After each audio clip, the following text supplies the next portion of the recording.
and welcome to an ETTO Nerdcast. Actually, you came up with a name for this. What was it? The ETTO Catch-Up. That's it. The ETTO Catch-Up.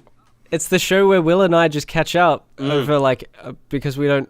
Well, we talk, every day, but this is how we would normally talk. Yeah. Basically, everything you hear in every other podcast is probably the way Will and I would normally talk to each other about everything that we do. Yeah. But now we just record it, and you guys can hear it. If you want to. If your name is Lucas Coombe. Lucas. Today we're going to be talking all things PAX, our brilliant week down in Melbourne. Well, I mean, you're always there, but my brilliant 4 days down in Melbourne. But it was a good one. Lots happened, lots to break down. But before we break down that, why don't you talk about our news thing, Josh? The one that you put down. Let's do it. I put one down. Medieval PS4 remake is exactly what I wrote, and that's exactly what it is. That's about it. So there was a game called Medieval, not Eval as it's normally spelt. It was a game that my sister and I used to play all the time on PlayStation 1 with this sort of... He's almost like Jack Skellington style, but a little bit more awkward looking and creepy. Yeah. And you can see all his teeth and stuff. It's all very strange sort of art. Mm-hmm. But yeah, my sister was obsessed with it, and when I sent her this trailer, she was like, I remember the character, but I don't remember this at all. What? How? But that was part of our childhood. Did you know that we also went to Elton John? Yeah, they don't. No one remembers.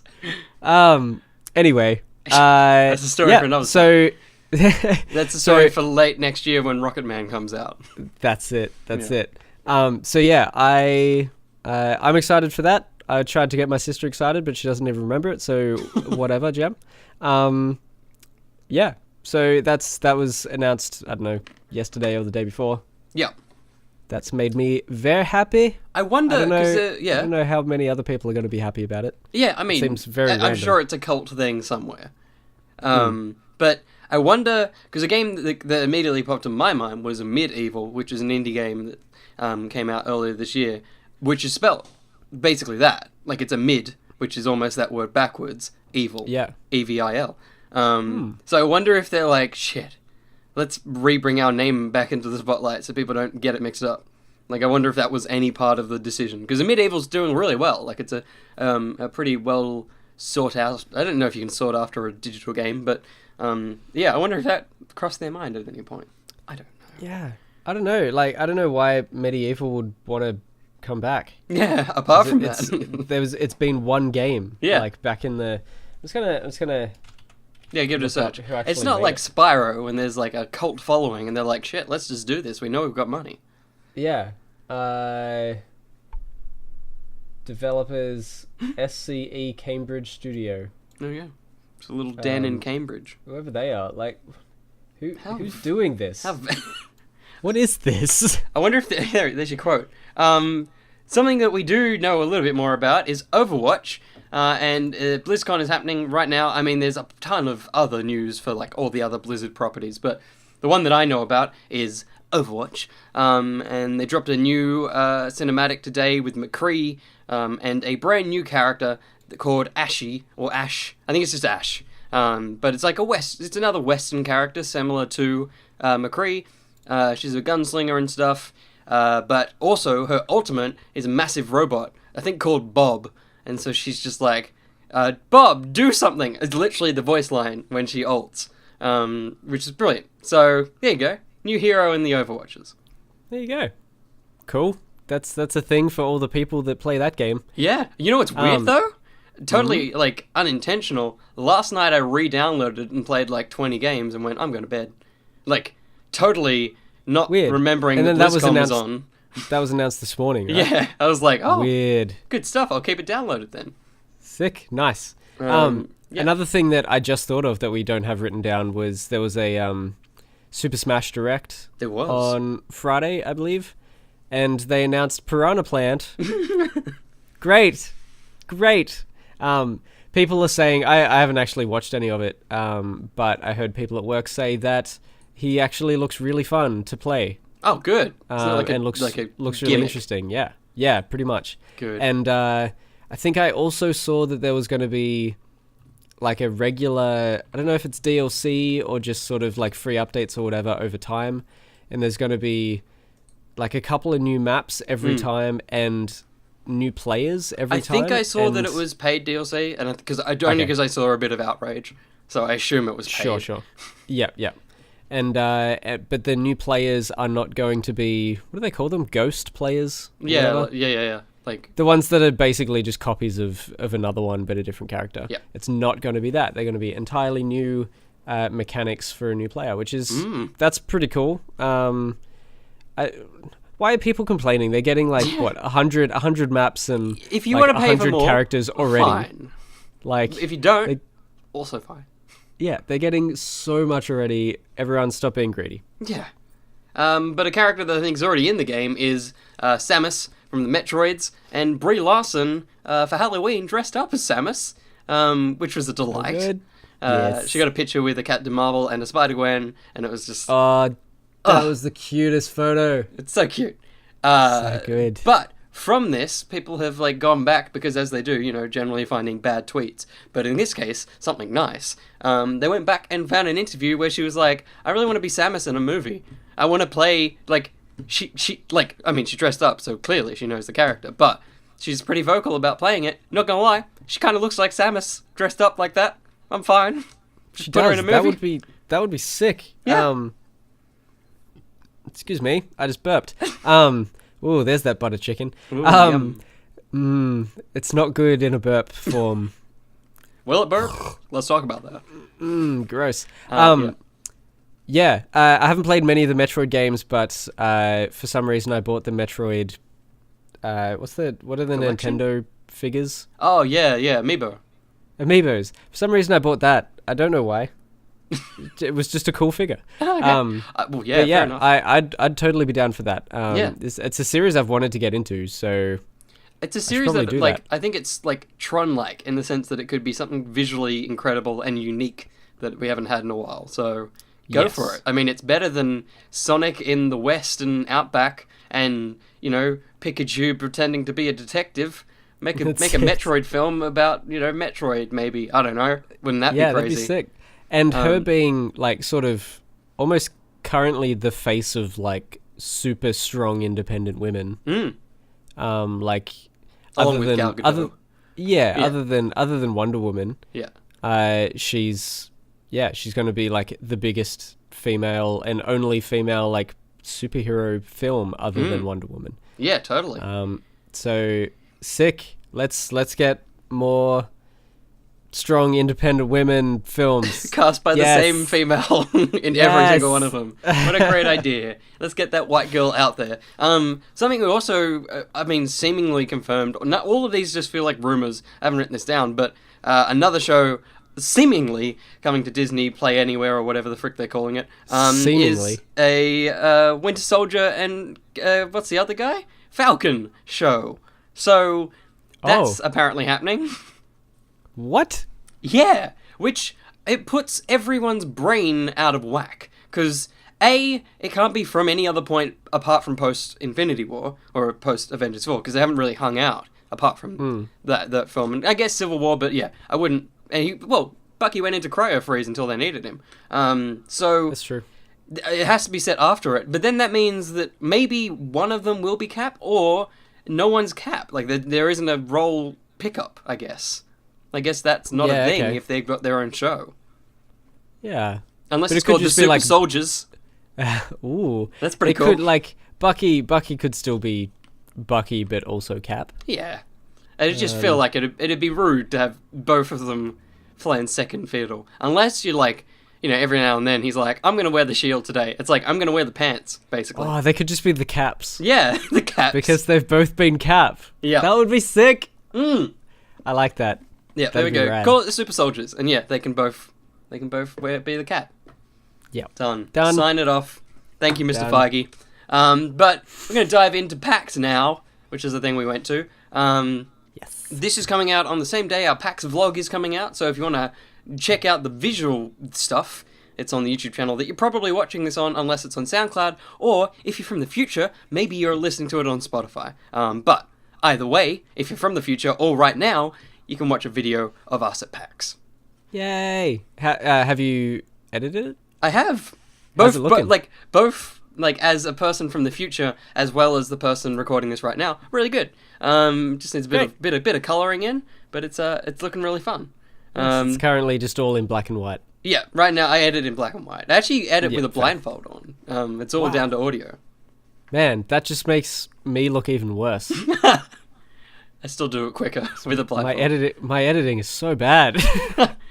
So bad that there's just no videos for weeks.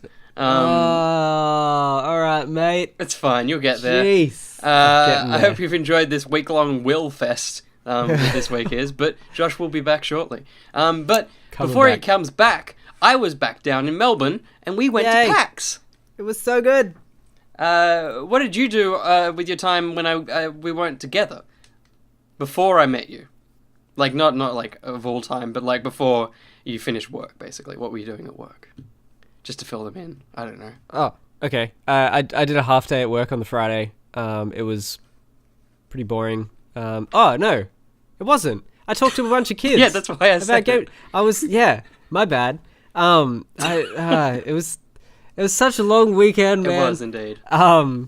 Yeah, so a bunch of kids came in it was totally un-PAX related, but they came in to see how game development works and is a thing, which was cool. And I was asked by one of my producers to talk to the kids about it because I'm like the talkative nerd programmer person.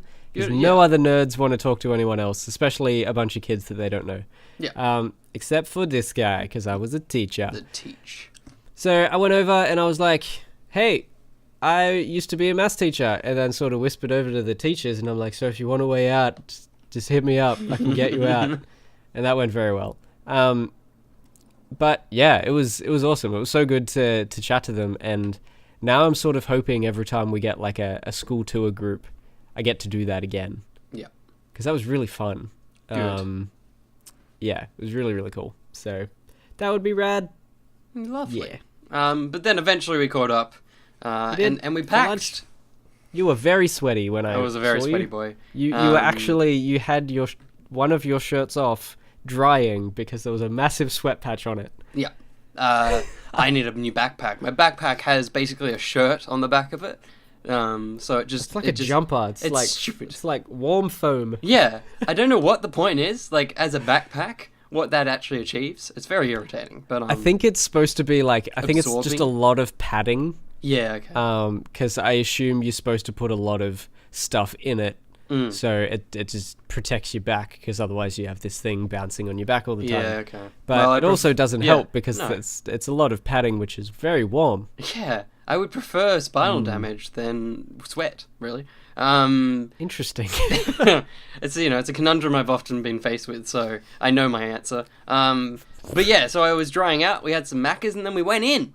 Eventually, because there was a bit of a line, it was a bit of a stressful line that we didn't need to be in because we were special people, but I didn't find that out until very late. Yes. So, yeah. But good. We were in, and we didn't touch any of the indie games until the final day. We just dove into the big lines because it was Friday. Could get to these games a little bit easier. Yeah. Well, I can't. Kind of. So we thought, but yeah, nearly every day we played the same amount of big games. Yeah, it was actually fairly good. We played like 3 on average every day. Yep. I think it's pretty good. I think we definitely played other ones before it, but the one I just want to talk about as soon as possible is Dreams. Dreams. Yes. Buddy. It's a game that's been lingering in the public. Well, I wouldn't say public knowledge. I feel like it's about to be in the public knowledge. Probably next E3. But it's been around for about 7 years now. Medium Molecules, the guys behind Little Big Planet and Tearaway. And it's... I mean, I feel like it was pitched as a game, and then they've just kept working on it for 7 years. It's now like somewhat of a game engine. It's like an operating system, basically. Yeah. It's absolutely insane. You basically, the idea that is behind it, I think, is for people to be able to make their own little game experiences. So at PAX they had a whole bunch of sort of test games that they had made. We didn't have direct access to actually muck around and make our own stuff. Sadly. But, excuse me, I keep burping. We got to check out, a bunch of the games that I think they had made, and they'd made it entirely inside Dreams, which is sick. And there was like 2D games, there was a bunch of 3D games, there was a text adventure. There was both. There was a 2D and a 3D game. A game that begun in like hand-drawn animation, and then he just like turned, and it was a 3D game. Really weird, really amazing. I don't know how you do that in this engine, but damn, it was crazy. Did you happen to play the game in there? It was like, Please Hug Me. I didn't. I'm not that lonely. Oh my gosh, it was so sad. I thought so. So there's this... Basically, you're on this giant platform, and you were this sort of little like, tubular body with two arms that were just permanently stuck out. I'm actually doing the actions. I thought you would be. Yeah. So their arms are just straight out, and you just sort of walk around on this platform, approaching these weird sort of pyramid head type people, and they all just back away from you until they back off the platform. And they fall off, and you don't get to hug anyone because everyone just backs away from you and kills themselves. Right. I mean, and that was one of the test games. It's a real intense thing to just have laying around on the floor, like the show floor. It's like, here you go. Oh god. Yeah. Here's the thing, everyone hates you. Yeah.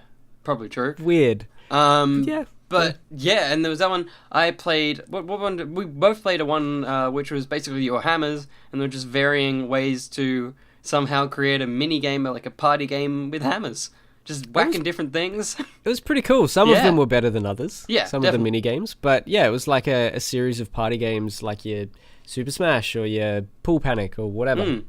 Pretty cool. So that was really cool. It was really the ones they had on selection, which were all made by MIDI Molecule within the game engine.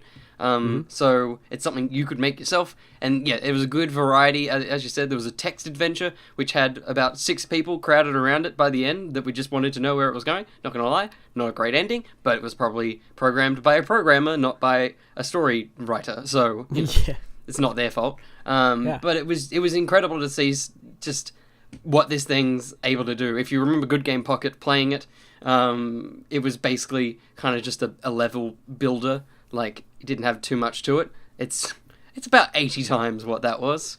It's incredible. My goodness, the sound thing is ridiculous. So you can basically just... you can go into this sort of library of sound that people upload. And then if you want, you can like go into that and you can just import that straight away, or you can go into it and you can edit it, and it looks like a sort of garage band type setup where you've just got like loops over and over and over again, just like samples and stuff. And then you can go into each of those loops and you can edit the individual notes and like the sounds and the tones and everything of individual notes and instruments, and it's too much almost. It's like overwhelming how far you can go with this thing. Because as you said, we sat with one of the developers, one of the QA guys in the game, and just every time he did something, it was just like amongst the sea of noise of being in a massive convention hall, there was just a consistent like audible from everyone sitting on the cushy on the beanbags. Yeah, it was every time he did something new, it was like overwhelming. Yeah.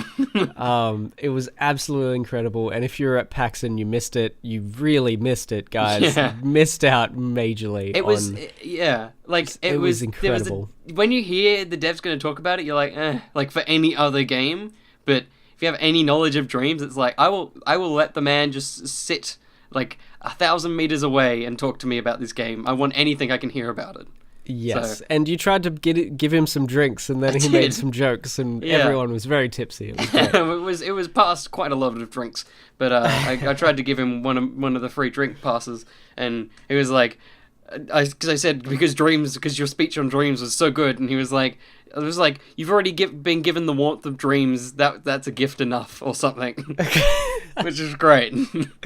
Oh, what an amazing man! That's a party we'll get to very shortly, but we should keep on with the games. The first game I think we played actually was the Pokemons. We did, and it was pretty much exactly what you expect. I just whistled with my teeth a little bit somehow then. Yeah, so it's pretty much what you expect. It's like a updated graphics of your Pokemon Sun and Moon, so it's a lot more 3D, stuff like that. Obviously, it's on Switch, and it just has that Pokemon Go catching mechanic. That's pretty much it. We only got Viridian Forest to muck around with for about 5 minutes, so just catch couple of Pokemon. There was trainer battles, which are basically exactly the same as your normal trainer battles in any other game, which is fine. That's pretty much all we got out of that. Yeah.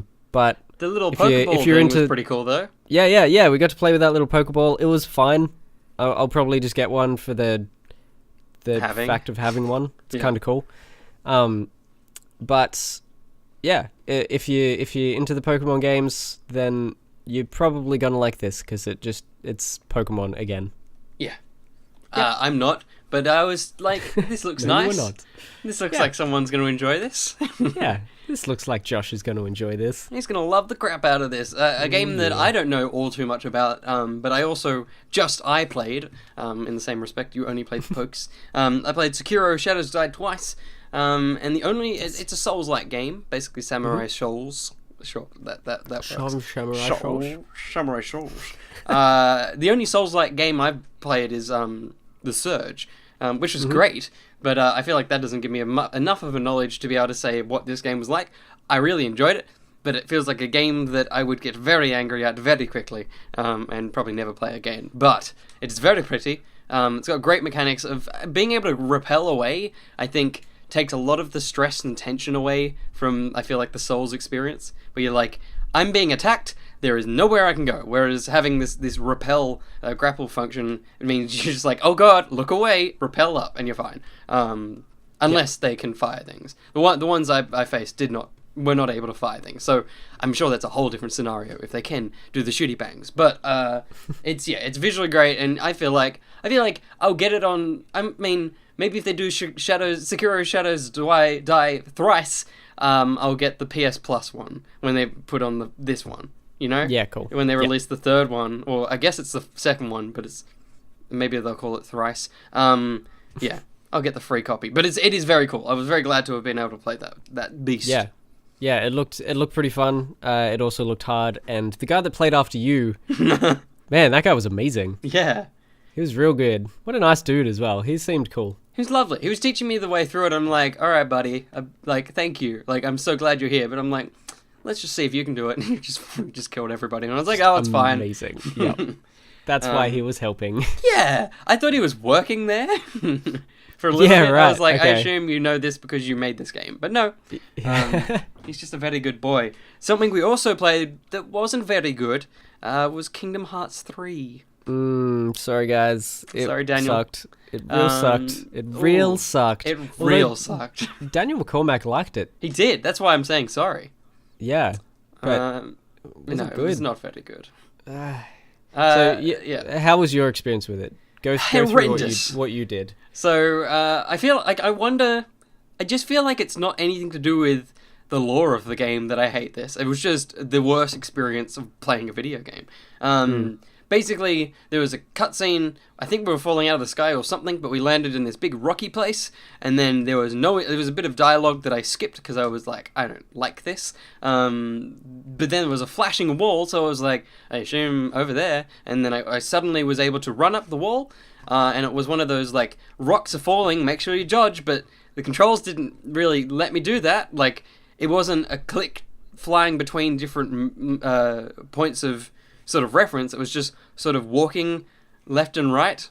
It didn't click you to points, so it was like if you slightly were in the wrong area that a rock was falling, you'd get screwed over, but you wouldn't entirely. You just get knocked back a little bit, which was just more annoying than level design. And then we got up the top, and there were like little bat things, and it was like, oh, I assume that I have to destroy these. But no, that wasn't relevant. It just wanted me to keep going till I got to the next flashing wall, and then I ran up that and did the same thing, got hit a few times because of the stupid game. And then we got to the top. Massive rock beast was like, hey, mate, the game didn't say what to do. I was shooting at his legs, and I was like, I feel like I should be doing more than this. Then I looked up in the corner. There was 2 health bars, one that was right leg and one that was left leg. So I just had to smack his legs until they went away. There was nothing endangering me the entire time. I was able to just stand there hitting his legs. And then it was like, oh, he's fallen over a little bit. Time to get the head.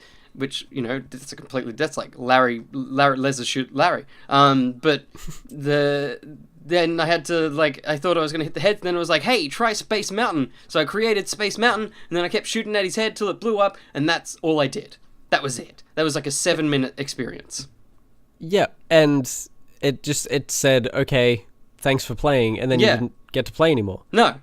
Which is insane. I was the lucky one that got through, got through that entire level. So I got the full experience that they wanted me to get, so I know for sure that game is shit. Whereas you, Joshua...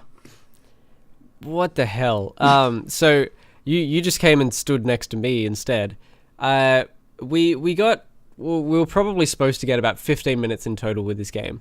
Mine was maybe 10 minutes of cutscenes, part of which I skipped, but I didn't know you could skip it because I pressed every button and none of them said skip or hold this to skip or anything. You had to pause the game and then skip it through the pause menu, which, like, what even is that? I've brought that up to people, and they're like, oh, yeah, that's just the thing in Kingdom Hearts. It shouldn't be. Fix it. Yeah, don't feel satisfied about that. Yeah, if that was a thing back in, like, PlayStation 1 era, fine. Yep. Leave it there. Fix it now. Don't Things have nostalgia changed. For bad things. Yes. Gah, so dumb. Yeah. But there was just this huge cutscene. I did the Toy Story level. So there were 2 levels to choose from, and we both did different ones. I did the Toy Story level, and it was just so much cutscene. There was so much space between dialogue. Like, everyone's lines just had a couple of seconds between like, their dialogue and the next piece of dialogue, even though they didn't need to be. It was supposed to be a fluent conversation. There was just so much gap. Oh my gosh, it was so boring. You haven't even gotten to the gameplay. Yeah. This is how long it freaking took. Yeah. And then eventually we got to the gameplay, and it was just like a bunch of the little minion things to kill. So I killed those guys, and then more cutscene, and that's when Will finished and came over and was like, you know, you can skip the cutscene through the pause menu. And I'm like, oh, holy crap, okay. So I did that. And then you go outside. So it all starts in Andy's room, but then you go outside Andy's room. You jump out the window. And I killed more enemies out on the street. That's just the little guys. And then I was told that my time was up. So I killed about 15 minor enemies and watched about 10 minutes of cutscene with terrible, terrible dialogue. Yep. And then I decided that I'll probably never touch a Kingdom Hearts game ever again. No. Holy crap. That was just... I think we've both decided that was our worst ever game convention experience at a game. Whatever. Absolutely. Like... It was awful. I've never... Like, we've played bad games at conventions, but, like, it's not been a bad experience. It's just been a bad game. That was just, like... It was the most unfortunate thing I've ever had to go through. Yeah. It was not good. Ridiculous. Like, you get some indie games that are like, oh yeah, this is a bit average. But usually that's just because it's been done before, or it's not that exciting, or whatever. Yeah. But this was just bad. It was not fair. And for a company that big to do that, like, what have they done? Mm-hmm. What happened? What have you done? Oh. Who's that? Who is it again? Square Enix.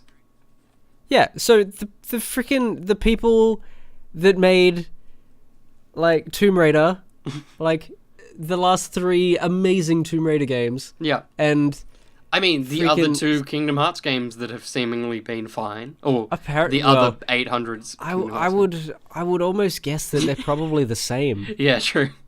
but it was just an earlier time. Oh Man. dear. Yeah, it's definitely put a stopper in me wanting to buy that collection because I don't know if I want to play this new one.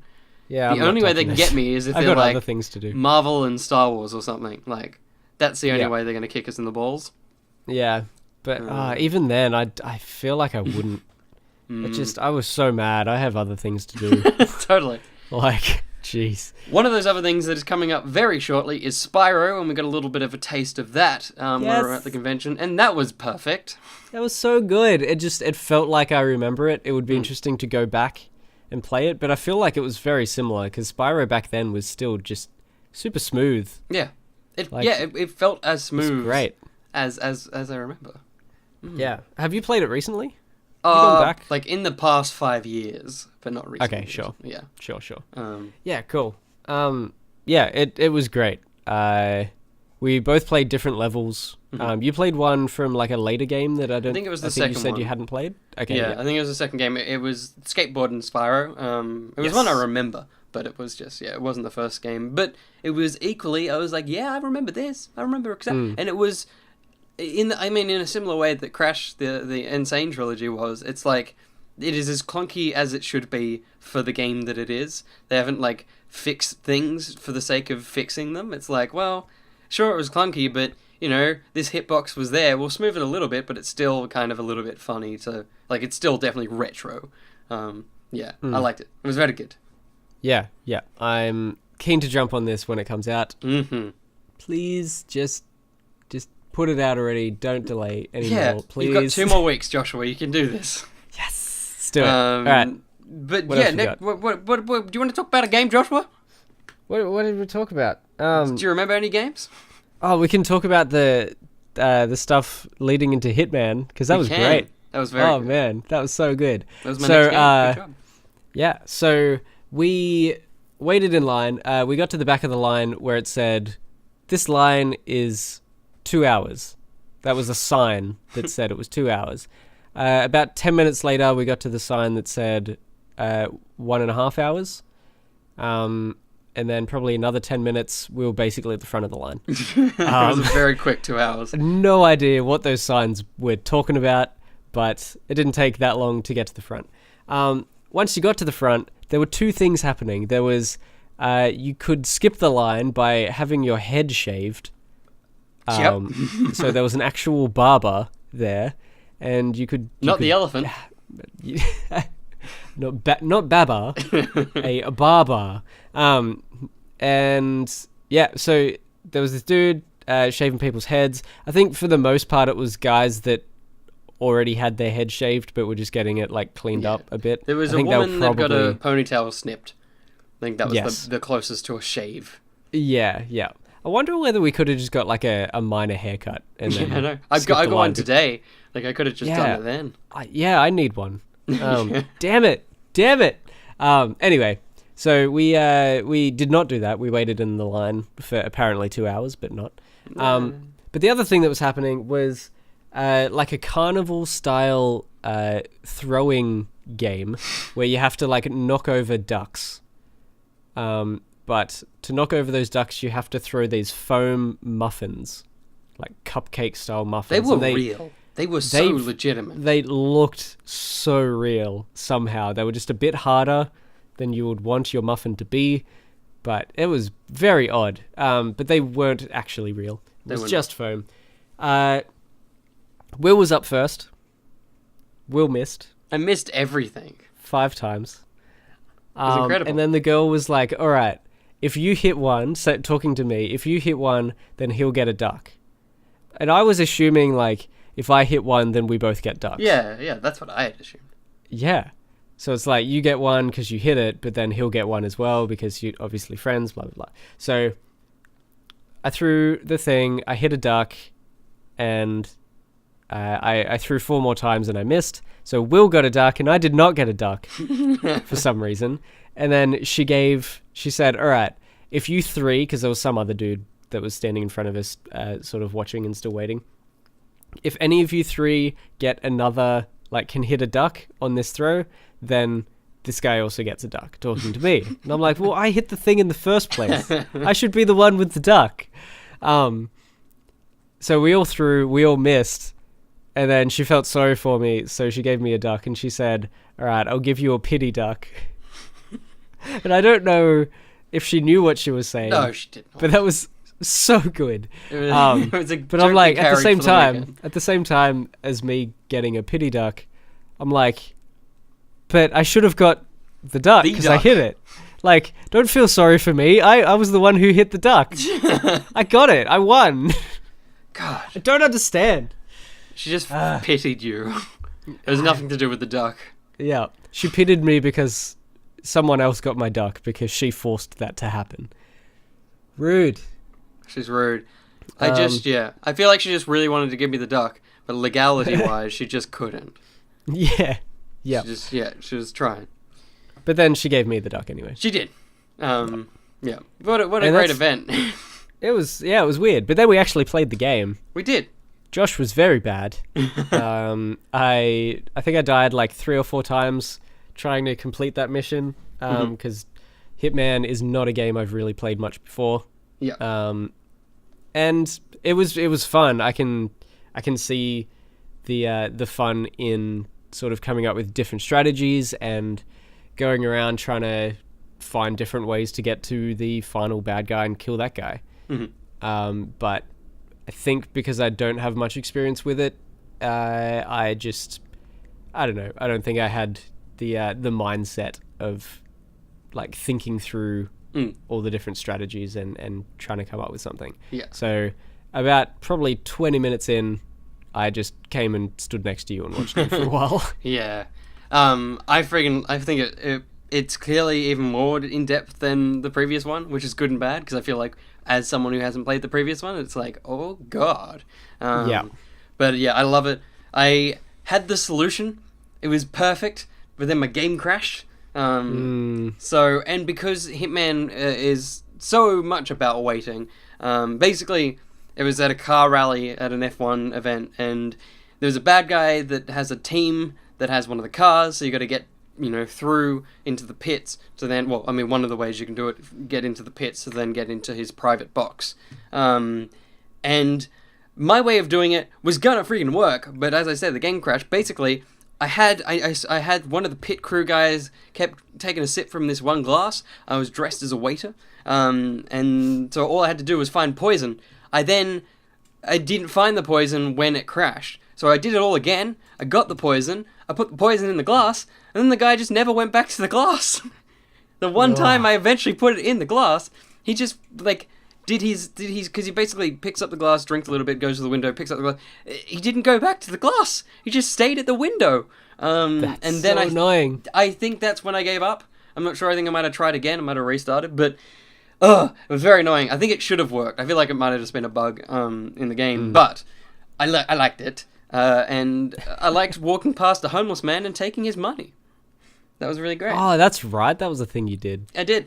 Because it said pick up coin, and I was like, I'll take a coin if you would like. So I did. And that game also comes out the same day as Spyro, so fuck you, games. Nice. Yeah. So I was very happy with that game. Another game we played, these ones were literally back to back. Well, I mean, literally in terms of physical space, but not in terms of when we played it. We played Star Citizen. No, we didn't play Star Citizen. What was the spaceship game? Oh God. The Battle for Atlas is yes. the subtitle. I wrote it down as it's the Star Fox Starlink. one. Starlink. I had the star. We played Starlink, which is the ship thing. It's basically like Lego Dimensions, except putting the Lego together is important. So you have a base ship that all the parts come off it, and you can buy additional ships, additional parts, and you can put those parts onto the ship in the game, basically. It worked stupidly well. Oh, it was crazy. Yeah. It's just the price for this game. It is entirely the only reason I haven't got it, and everything to do with it is because of the price. Yeah, it's you said it was 120 as a base price? Yes. So that comes with the game and the ship. Yeah, I heard on the gaming podcast I listen to every week that is only in Australia. It's like $60 American in America. It makes no sense. So we have just upped the price because Australia sucks. The only one that I would pay 120 for is the Nintendo one, which comes with the Star Fox, because it's like a ship that you care about, you know?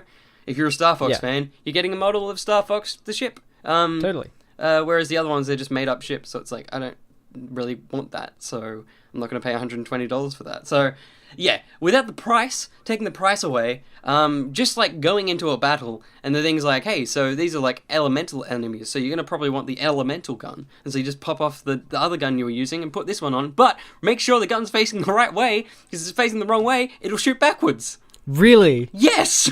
That's sick. I didn't know that. I'm sure that's like useful. I didn't alter the thing at all. Okay, did you see me like going fucking ham? Oh, yes. Did I ever? Yeah. You were going nuts, and I'm like, I should probably do that. But I don't even know what I'm doing in this game, because you were in space and doing all these things, and I was stuck on the ground, and I couldn't get in space. Well, I started in space. So like you said, I think they just didn't restart your game. Yeah. But yeah, I was going mental. It was great. And in that chaos, I just put one of the guns on backwards, started firing, and I was like, surely that's not a normal thing, and just swapped the gun, and it was fine. Which, I guess if you're in, like, a massive skirmish, you could put one on the other way, and just, like, drive into it, and just fire, so anything coming from behind also gets blasted. Yeah, it's a cool concept. That's very, very awesome. I don't understand. It's like Dreams, and like, but how? At least how is it so quick? Yeah, it's sort of like how when we first were discussing the Switch before it was even out, and we had all those ads where it was just like someone's just putting it straight in the dock, and then there it is on their TV, or they're like, oh no, I want to go walk around and play it, so they just take it out, and there they are playing it. We were like, no, that's surely it's not that easy. Fast. Yeah. But it is. Like this is where gaming and technology is terrifying. now. It's like the Super Mario Party. Like you get multiple switches and it just creates a bigger game. It's just seamless. I don't know how this is happening, but I'm so glad that we are in our era right now because it's so good. It's very good, but it also makes watching any science fiction or like technologically fueled film a little bit more scary. Like I watched Upgrade this week. And oh god, what an amazing film. Do not look at anything about it, just watch it. But there's a lot of tech in that I'm like, I don't like that could be real. Because but that's a very good movie. It's no, I won't say that. Is that the Australian director? Possibly. Cool. I watched it with pretty much no knowledge. I will say it is incredible. No, I won't even say that. Just go see the film. It's incredible, Stu. Fuck, I spoiled it. What? But another game that wasn't too spoiled was Trials, which was behind us, which is the back-to-back reference I was making before. Yeah. For you, it was your first ever Trials, possibly. You probably played it at my place, but... I think I have played at your place, perhaps, but... Yes, you did, with Luciana. We were all three of us were playing. Yeah, that's right. Yeah, but it felt like a lot of those sort of, like obviously a more polished version, but those sort of flash games and those mini games that you can play online, where you just got to try and keep your little character on his thing as he's going along a level. Yeah, like your line riders and stuff like that. But yeah, much more polished and yeah, super fun, super easy to get into. Yeah. Yeah, great. Cool. As a fan of the Trials franchise, I loved it. It's nothing new, which I don't know if that's good or bad. It's just more Trials. It's one of those weird games where it's like technically you didn't need to make another one. You could have just released levels for the other games. Yeah. Just from what I can see, there's nothing technologically advanced about what's going on. But maybe there is. I'm sure the actual track creator, maybe that's Dreams level intense, maybe. So, but I really enjoyed it. There was no crashes. There was plenty of crashes, but there were no console crashes, which is always a good thing when you're at a massive gaming expo. Yes. Something that we didn't talk about in Dreams was something that I actually faced last year working with Screenplay at PAX. Was the fact that his controller, whilst trying to create the level, because it's wireless, it's all created through either a DualShock 4 or the PlayStation Moves, it just kept frazzling because everything's wireless there. So, people are trying to kill people in Sekiro, and, he's trying to create a level, and these levels just going all over the place. So it's a bit of chaos, because last year, with Screenplay, there was lots of stuff that was filmed in there with mics, and when the mics came back, it was like... because the mics were all Bluetooth. So that was great. But it's a good thing no one watched Screenplay. So I think that's pretty much all the big games we played, from what I can remember. Yes. That's it? Pretty much. Other than the indies, I did go to a panel. You did? For some podcasts that I watch, which was real good. Basically, they were talking about movies to games and games to movies, and which one's better. I think they basically decided that movies to games were better, but still not always fantastic, but sometimes pretty good. Yeah. And then games to movies, very rarely okay. Yeah. But they're not slowing down, and they're still making them, and there's a Tetris trilogy, and there's a Fruit Ninja, and there's all this other random freaking crap. There's Sonic. Yeah. I don't even know, man. Samus, maybe.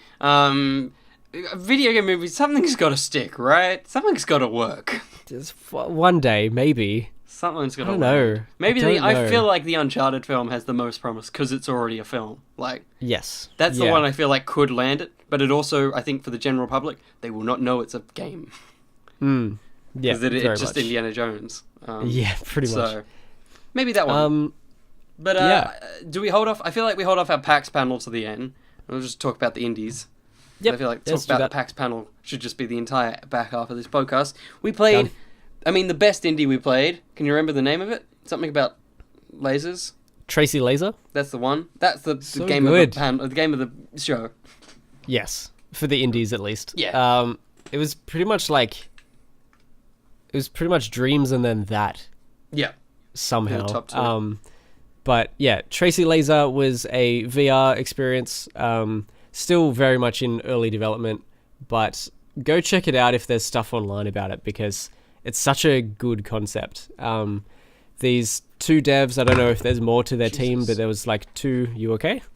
I was playing with my Millennium Falcon Hallmarks decoration. Right. And of course. was swooping it through the air and just crashed it into the microphone. Continue. Nice. So that's the one you've been Instagramming all week? Yeah. Very good. Sorry. Everyone, I go was check listening out to you, Will's... but it was next to me and I just started playing with it and then was looking at it and not its surroundings. It just went straight into my mic. Continue. That's fine. I always play with all of the things that are around me when we do podcasts. There's a lot of stuff. Everything's so fun. I have Lego here. How can I not play dangerous. with it? It is, yeah. Dangerous. Continue. So yeah, Tracy Laser, basically these two devs, I don't know if there's more or not of them, but their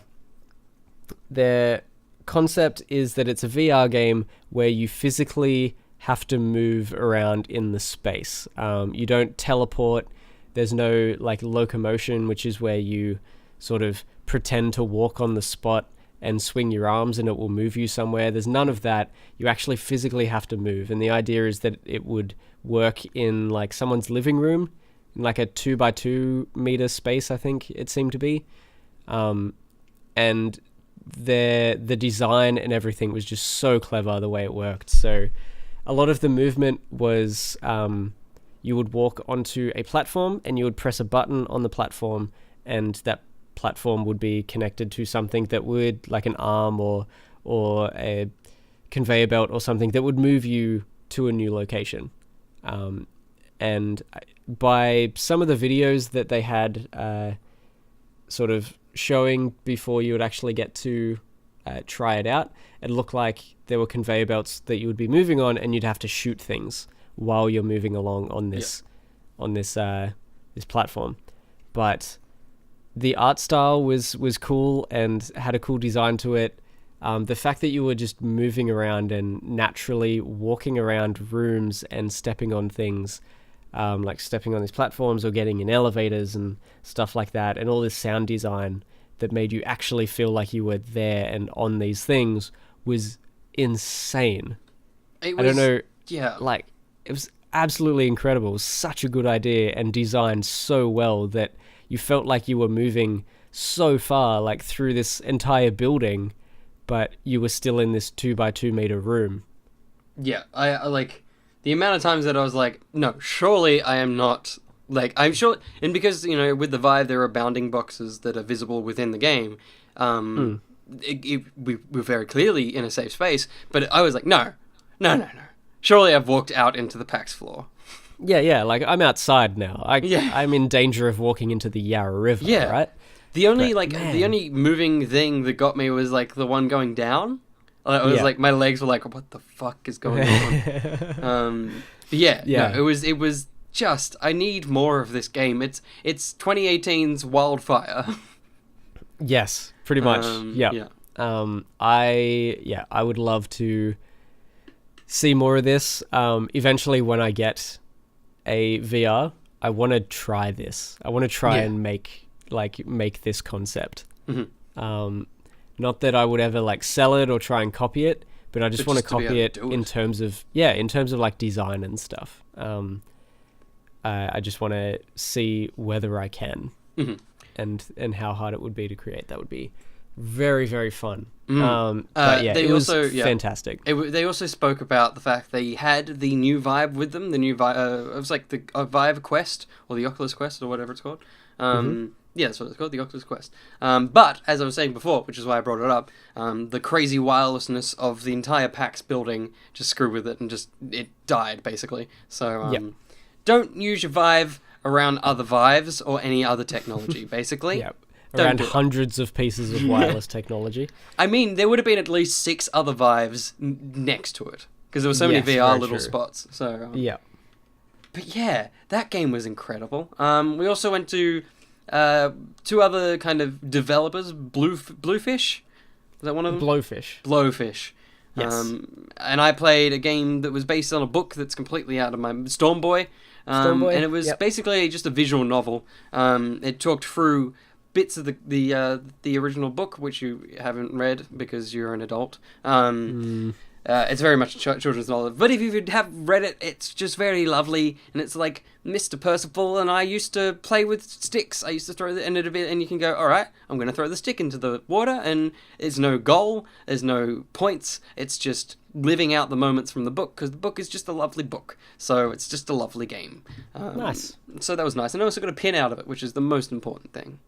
Of course. And I played some weird game where you fold stuff and create new pictures by folding things, and then I got stuck on like level 2 or 3 and I was like, nope, this is not for me, I'm done. I don't know, it was fine. It was fine. It was the kind of game you give to a 2-year-old and just be like, work it out, you know, and then they'd probably be better parent than me at it. We also went to a different place, which I can never remember the developer's name, but I feel like you remember. Fellow Traveler? Yes, the one. Makers of just the most versatile bunch of, well, at least publishers of the most versatile bunch of indie games, probably on the show floor. Like, you know, every game was very different. Yeah, I guess Devolver Digital do very varied games as well. They do. Like that. They're big bastards, whereas these ones are like... Yes. These are like the indie publishers. Yeah. Very, very cool. Like, so the way they had it, it was they were almost the actual staff people there were kind of pretending to be like waiters, and they would give you a menu, and you would open the menu, and it's like a list of their 8 games that they're showing, or however many there were, and you like, oh, what are these? And then they would go through and they would describe every meal, every game that's on their menu, and every single one sounded like a thing I wanted to play. Oh my gosh. I'm so annoyed that we didn't get I back. couldn't just sit there all day and play them, because they sounded amazing.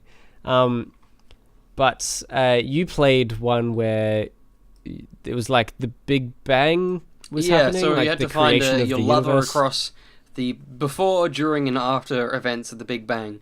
The only puzzle I got to do, because sadly the game crashed because I was playing it, was that I had to spin the Earth. Well, I think I had to spin the sun until it blew up and created life. And it's one of those. It's kind of an age-old point-and-click adventure with a little bit more movement involved. But yeah, it's like you just move, which is why when it froze, I was like, am I supposed to find something? Because it's just a screen, but doesn't mean that it wouldn't be part of the game. So I kept clicking until the guy came over and he was like, "You okay?" I'm like, "Am I?" And he was like, "Oh no, that's actually broken. Sorry." I was like, no. "Oh, good." Yeah. And he was like, "Did you enjoy it?" I'm like, "Wait, you're not gonna like start it again?" Yeah. Okay. Just fix it and help, please. Yeah.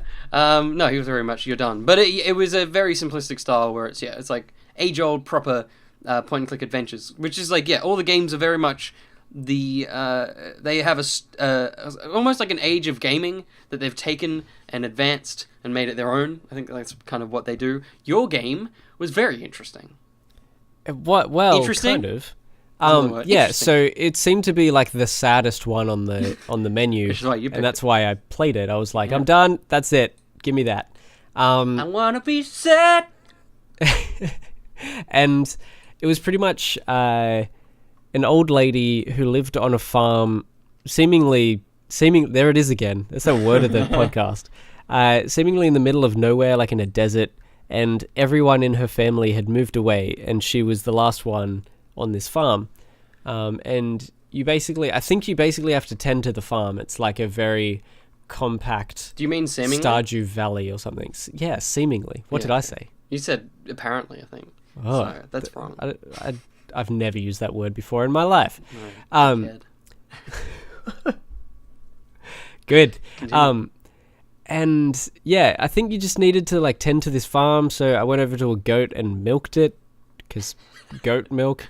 And then it was really weird, because it was like, all right, I went into this building and there was, I think it was like an urn or something. And it said, put some milk in it. So I'm like, okay, so I got a bucket, I went out, I milked the goat, I went back in and I put milk in it. And then it's like, put more milk in it. And I'm like, oh, all right, fine. So I got the bucket, I went out, milked again, went back in, and it wouldn't let me add more milk into it. And I'm like, maybe the bucket needs to be full, and maybe it's not full. So I went back out, and the 2 goats that were there had no milk left. So it was like, you're going to have to come back another day. And I'm like, fine, whatever. So I don't know what the urn with all the milk was supposed to be, but anyway, so I left that. I just kept walking around. There was like this weird crooked pole, and it was another point and click adventure sort of thing as well. Went over and clicked on the pole, and it's like, I remember as a little girl watching my dad lean against this pole, clutching his chest as he had a heart attack and died. I was like, holy crap, what is happening? It was very strange. The music and the ambient, like, environmental sound was incredible. It was very, very, like, beautiful and immersive. But the whole game was weird. Yeah, it was just, there was a lot of, like, letters that you had to read through, which is very hard to do when you've got this, like, this crowd of thousands of people at PAX just all around you. There was a couple. Yeah, not like all around you, but just everywhere. Just the noise of everyone in this place. It's hard for you to focus read in the best of times. Yeah, it really is. But it really is.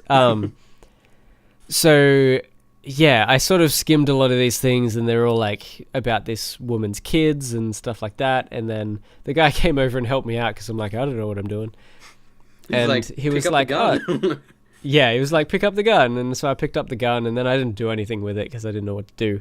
And he's like, oh, go over and like pick up the hoe, the gardening implement, not a woman.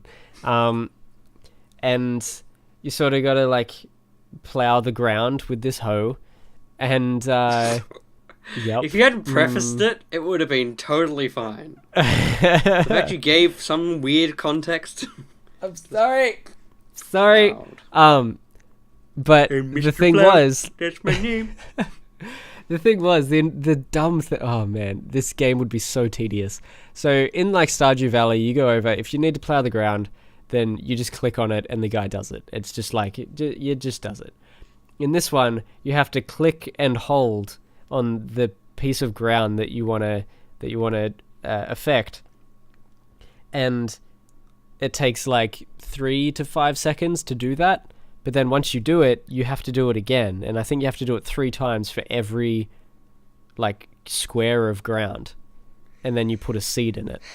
It's like, my goodness, that is too much stuff to have to do. I'd say 3 much, really.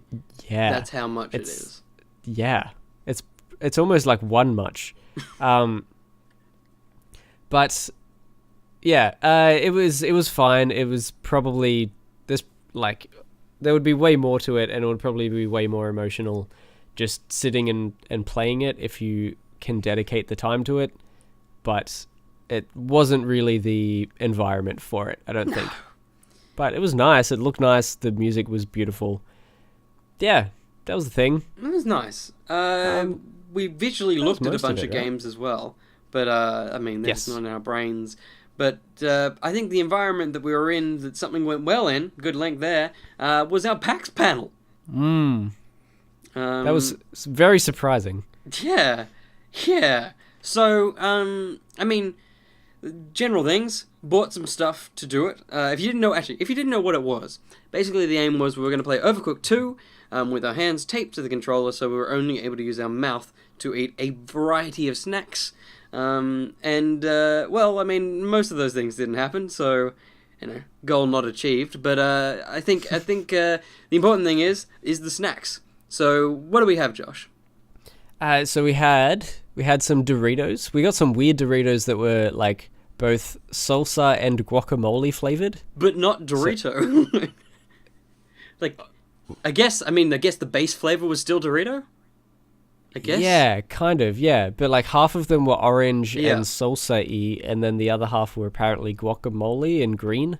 Neither of those flavors came man, through. they were dry. No. Yeah.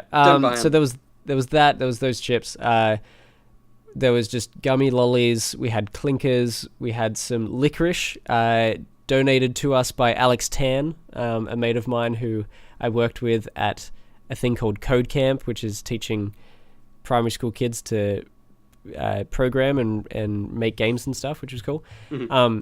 So he came along and donated some food to us, which was very lovely of him, and I'm still eating it now. It's great. Of course. Not right now, but I've still got it.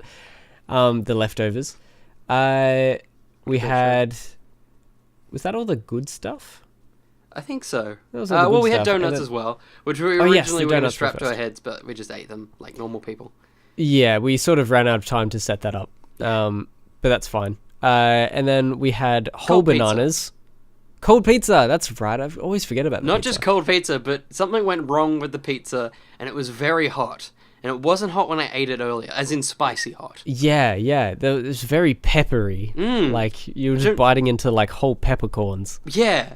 It was very weird, because I definitely wouldn't have eaten that pizza. I wouldn't have eaten all of that pizza earlier if it tasted like that. So, yeah. Yeah, it was weird. But the gross. Yes. And then we had whole bananas. So we had to eat through the banana skin. Well, we didn't have to, but we did. we did. We ate the banana skin. Yeah. And our first bites of banana skin with some banana kind of paired with it was not so bad. Not bad. It didn't taste all that bad. And then when we went in for our second one, I think we both just got a lot of skin. Yeah. And it was it sort of dry out your mouth, and it was very odd. Very bitter. Our mouth knew it was wrong. Yeah. It knew that's not what we should be eating. But yeah, that was very weird. fun. If you do eat bananas like that, I partially understand. Yeah, I wouldn't find it too weird. Fine, I guess. Yeah. There seemed to be a couple of people in the crowd that's like, that's not weird. Yeah. I'm like, what? Yes, it is, but okay, fine, whatever. It was strange to hear people be okay with it. And then not our final thing, but the final food that we were eating at the same time was steamed oysters? No. I think so, yeah. Smoked oysters. Same difference. Which were gross. Every time I tell people that we were like, the first few chews were like disgusting, which they totally were, people are like, you're not supposed to chew oysters. Yeah. But I'm like, I feel like that's when they're not cooked because they're all slimy and stuff. Yeah, because I couldn't slip it. I put it in my mouth, and you were like, are you going to eat it? I'm like, I'm trying to really trying to swallow this. Yeah, But because it wouldn't go down. It was more like a nugget. It was. Like, you can't just swallow a nugget. Well, Well, you can, but you don't want to. no. It wasn't. Yeah, it was. not It was not pleasant to have to chew on. We both nearly vomited. Both times that we had I feel like we should have. the couple of oysters. Yeah, it probably would have added to it and also freaked a lot of people out. I got very, very close but held it down. Yeah. Oh, man. And then we had someone come up and try it as well. Yeah, I assumed that she liked oysters, but by the way she reacted, I don't think she did. Yeah, she seemed super keen to try it, which was weird. And we made her do it without her hands because that was the whole idea. Yeah. And she did. What a good sport. What a good sport. She was the owner of the greatest person in our audience, which was number 4. So Josh numbered all the plates and the bowls, and Wait, she was the owner? Well, she was, I assume, the mother. Really? It was the same lady, yeah, that came up at the end. It was. Oh. Yeah. I thought it was... I thought I thought it was like a young woman, like a young, like a teenager or something. It was that the ate same. the thing. No, it was the same shirt, and the same lady. So What? yeah, That's crazy. Okay, fair enough. yeah, the same lady. But yeah, number 4, which was adorable, probably 6 years old. Josh, you gave her the number. You can explain. Yeah, I don't know what to explain really.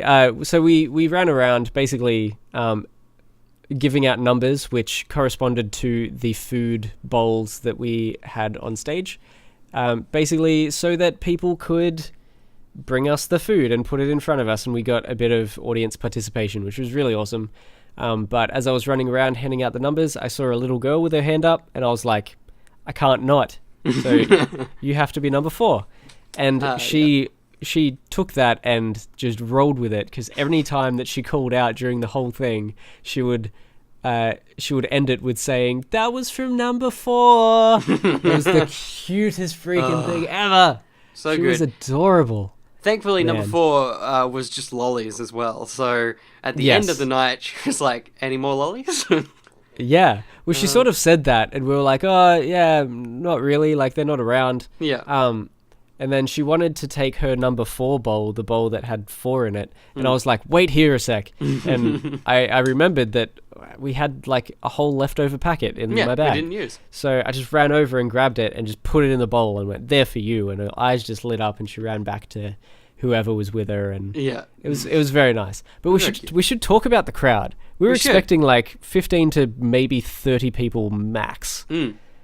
Basically just expecting some people that I've met down in Melbourne, and then Pocketeers or anyone that really knows you, pretty much. Yeah. And there was a couple of ETTOs, as we decided that we would call you guys now. Like ETTO being like a literal toe on a foot. Yeah, and then so that's you collective, guys. you're a feet. Yes, you're an et feet. But yes, it was absolutely stunning, because once we actually arrived, there were already people lining up who we didn't know. This is half an hour beforehand. Yeah.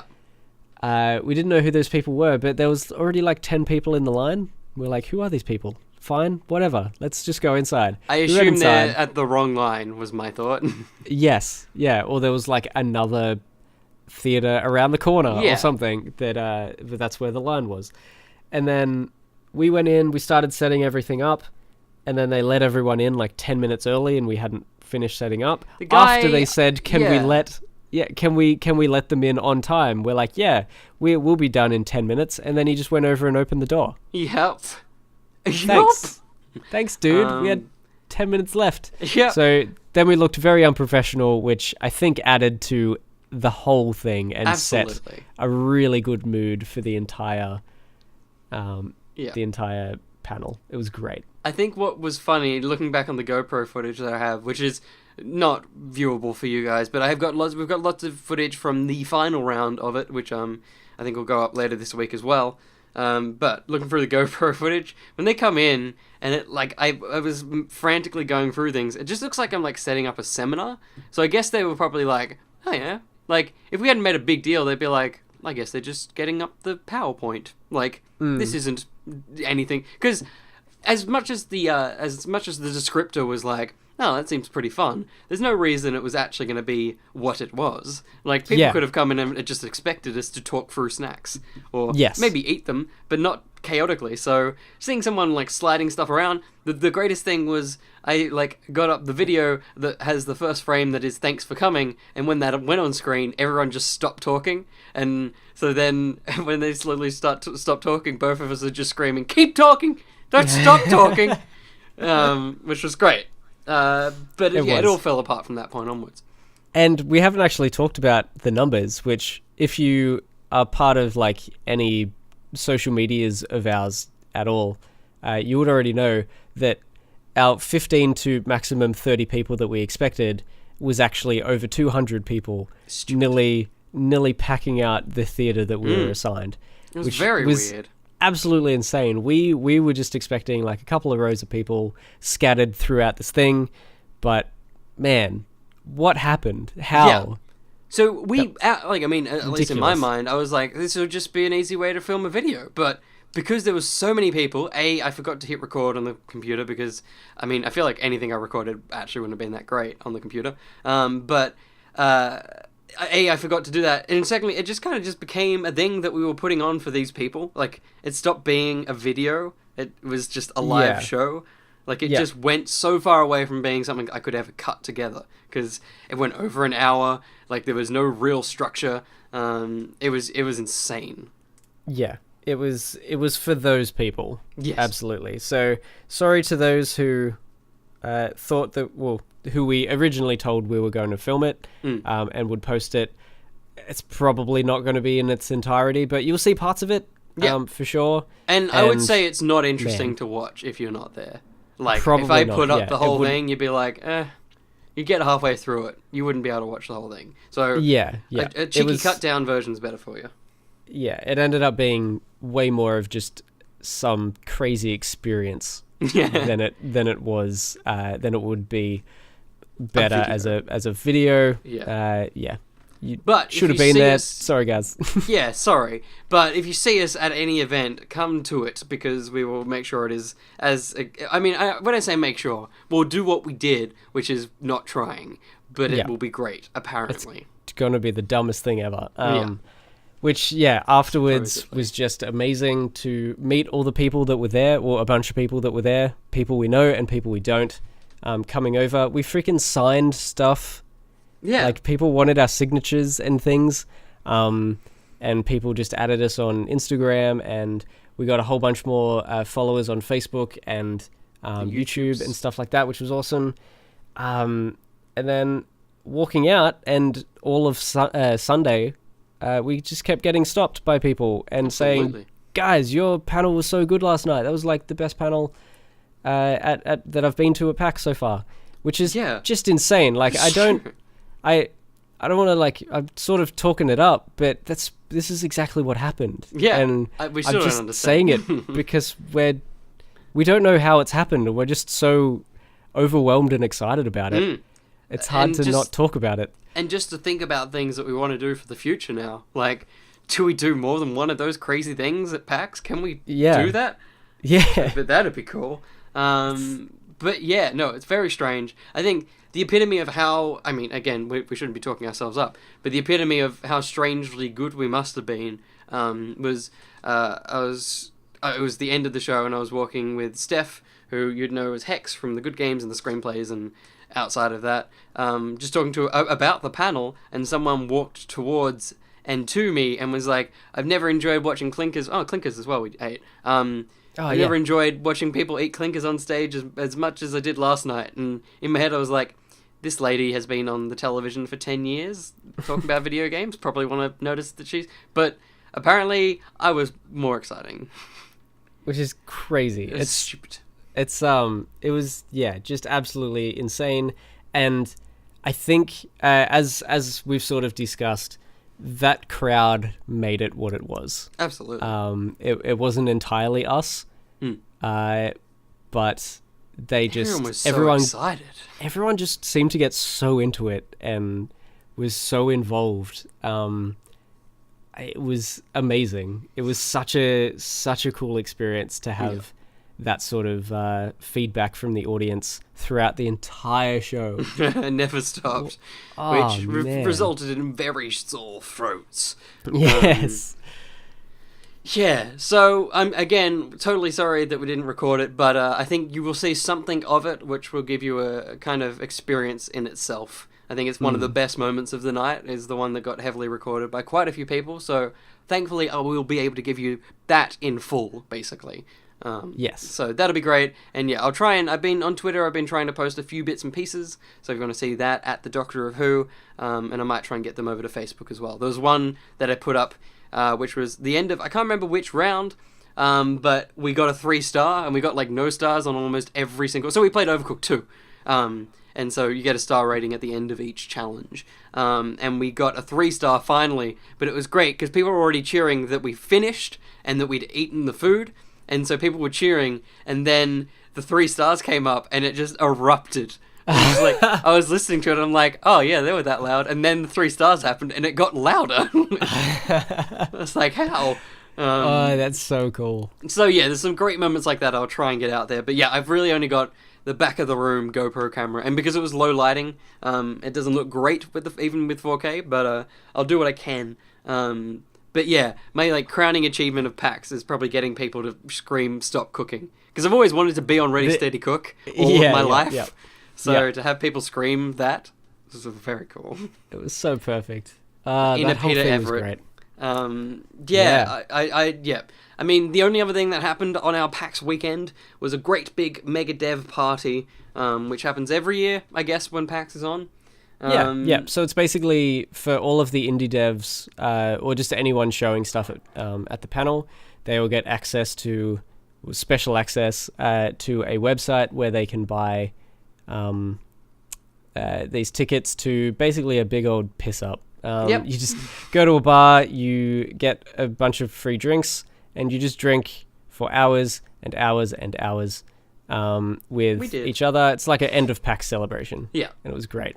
We did very much drink for hours and hours and hours, which is where we saw Mr. Dreams Man, and I caught up with quite a few people that I know through my avenues, which sounds a lot dirtier than I thought.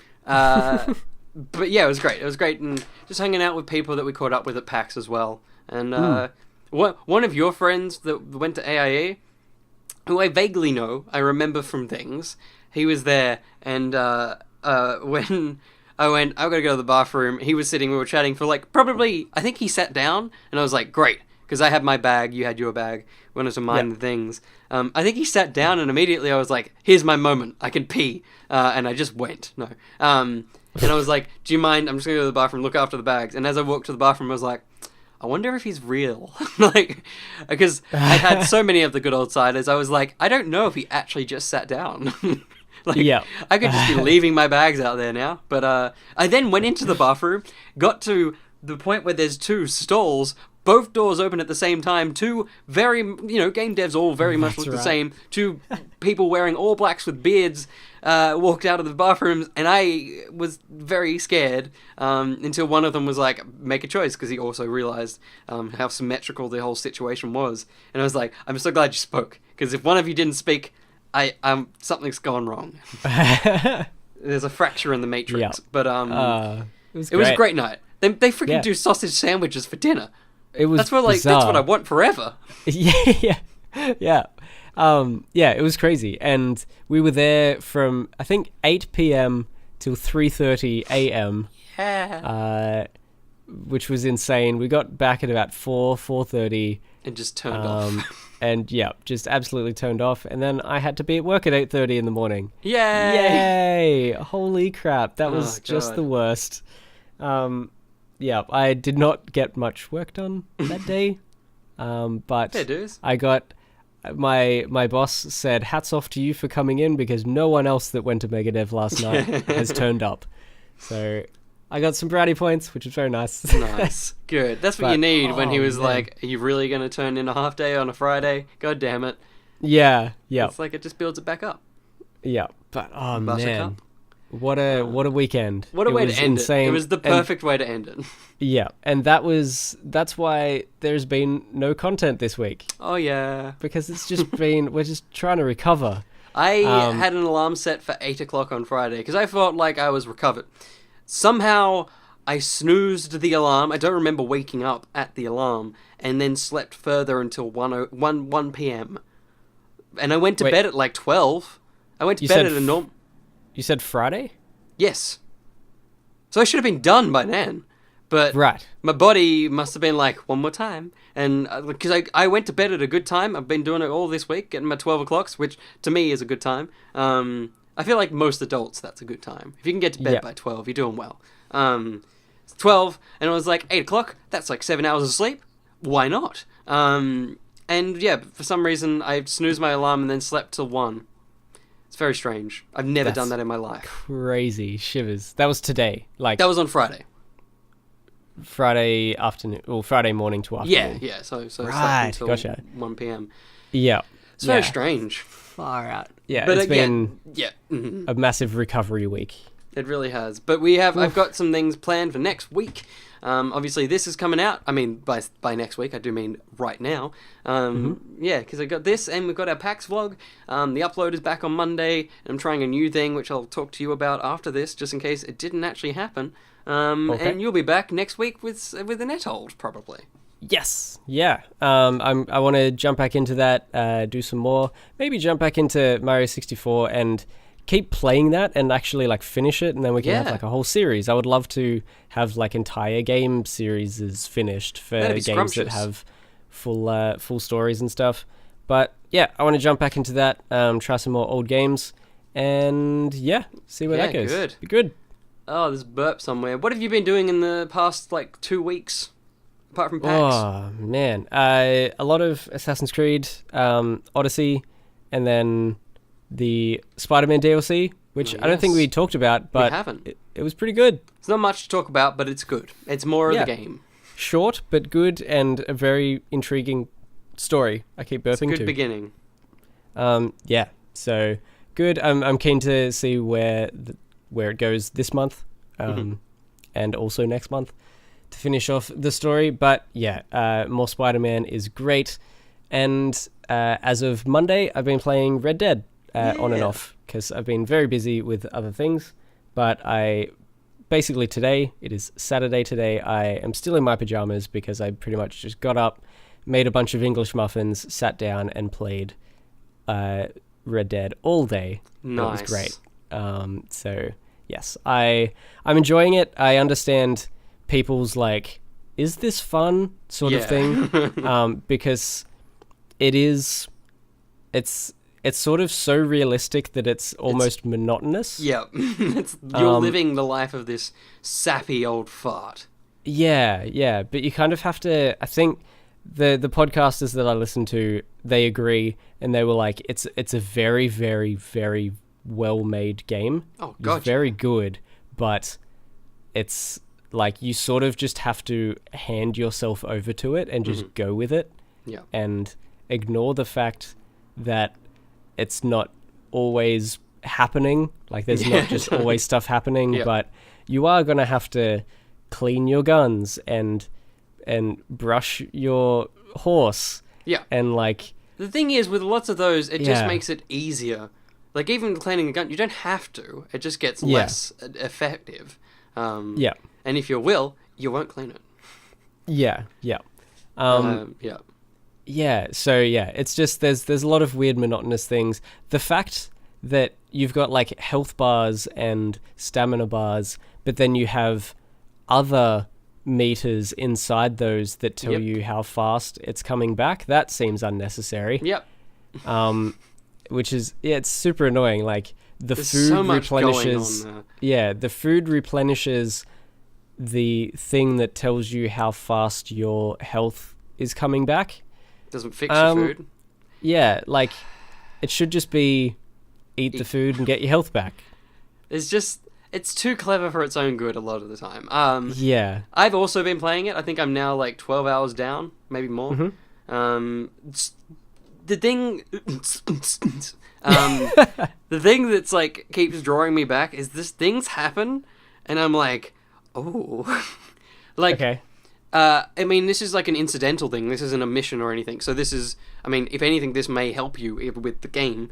But basically, if you see any smoke in the game, you end up going, what's going on over there? I'm going to have a look. So you ride on over, and there's just like this hick family, and he's like, hey man, come on in and have some food. And I'm like, you're going to fucking kill me. But I'm like, fine. Even my character's like, I don't know. But I sit down, they make dinner and stuff, and then they're like, have a drink. And you drink once, and it's like instantly drunk. And then he's like, all right, I'm going to leave. And he like walks out the door. And then I recorded this, so I may end up using it for something. I stood there and was like, and the character motionless, and I was like, but what happens? And just walked in, sat down, drunk, blackout. And then you wake up, and I had just earned $400.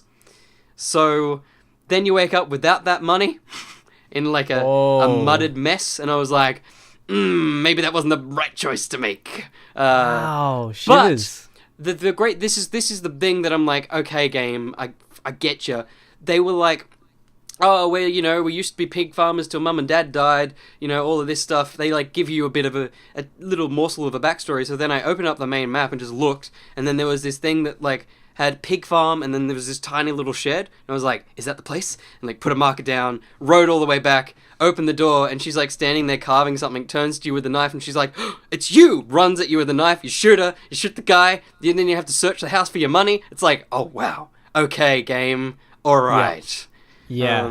It's shit like that I'm like, okay, fine. Yeah, because it's what they said, and what was also one of those other unbelievable things in the in those like gameplay trailer things where they tell you what's going to happen in the game. It's like people are going to remember you and remember what you're doing and stuff. It's like shivers. Yeah. Like this, they've actually done it somehow. And I haven't quite gone back yet, but there was one mission where a lady, it's the one, it seems to be like this meme online now, because there was someone filmed like a lady going, oh, my horse up and died on me, and then a goat just comes out of nowhere and like runs her over and kills her. Yeah. And it's like totally sort of, it's a bug, like it shouldn't have happened, but I came across that lady in the game and I'm like, oh, it's the goat lady. But I was riding her, I shouldn't have stopped there.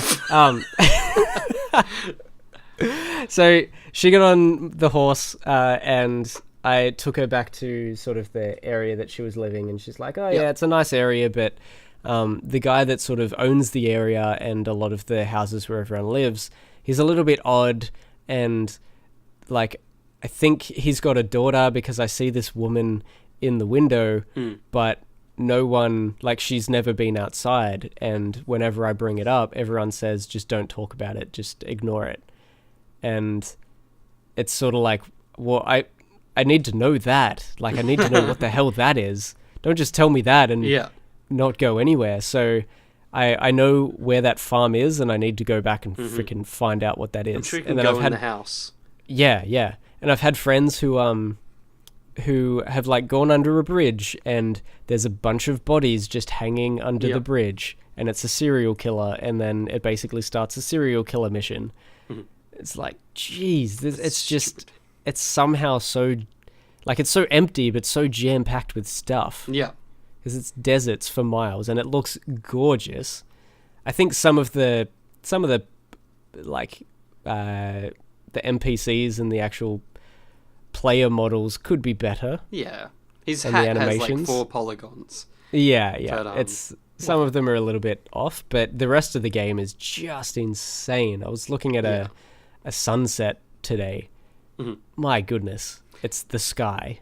It is just a real sky. Yeah. Look, this isn't a Red Dead podcast. I think we're going to have to do one. Yeah, but my apologies. My biggest problem with the game is the fact that your hair triggers. Your triggers. One is to talk. One is to instantly fucking fire your gun. Yes. And the amount of times I've gone up to a person to greet them, and I just shoot them in the face, I'm like, oh, well. Yeah. Like, the amount of... It hurts me. Yeah, as soon as that happens, I turn my PlayStation off and turn it back on again. I'm like, nope, I don't want that. Yeah. Because it's just the bounties and shit. Like, now that I've got money, I'm like, that's fine, I'll pay it off. But, oh, God. Like, every time that happens, I'm like, oh, but why? Yeah. Or, like, just knocking someone over while you're riding a horse, and then it's like, oh, I hate you. And it's like, fuck, damn it. Freaking hate that. It's so annoying. Very silly. Yeah, and like constantly just like you hit a tree and then your horse just goes into ragdoll mode and oh god, it's so annoying. There's some weird freaking things. But I mean, it's the same kind of thing. That one in that instance, it's the same kind of thing like GTA. It's like if you jump towards something, you just fucking flop everywhere. You just ragdoll. Yeah, absolutely. But anyway, we're gonna have to do a Red Dead podcast at some point. Yeah, once we get way more through it, we'll have a chat about our experiences in there. But I think next week for our podcast we'll do the comic book club. Keep talking. I can't keep going. What was that? That was the Walking Dead theme. Oh right, yeah, cool, sure. Yes, so we'll get through. We'll talk through Volume 1 of The Walking Dead. I also would like to watch at least sort of the first episode or two to see how it compares. But so far, I'm really enjoying it because it's really easy to read in comparison to Watchmen and some of the super complicated sciencey Marvel space jargon things. Infinity that happen in the anus. Oh, man. Yeah, so if you want to join us on the ride of The Walking Dead next week, all you have to do is read basically the first volume, which you'll be able to find online. How many issues is it? I think it's just the first 6 issues. There you go. Yeah, so totally easy to join in. We'll also post on Facebook when it's coming up, and you can comment down below with your thoughts on the issues and maybe just like the translation between comic to screen. Yes, please do. But yeah, I think that's pretty much it. Sweet. So, is that it? I think so. That's it. Cool. There you go. So as always, we have a Patreon, patreon.com/each to their own. $2 will get you into our super secret Discord where we have a whole bunch of awesome people. We've not been interacting with them all that much this week because we have been dead. So dead. But we'll jump back in and chat to everyone and get right back on all of the interweb thingies. We got our Facebook page, YouTube. We got Tweeters, we got Instagrams, everything is findable everywhere else. You'll find it if you really want it. You will. Yeah. And that's it. But until the next ETTO catch-up. Nice. Doctor Who out. Yeah, sheep out. We'll see you next time. Bye. Love you.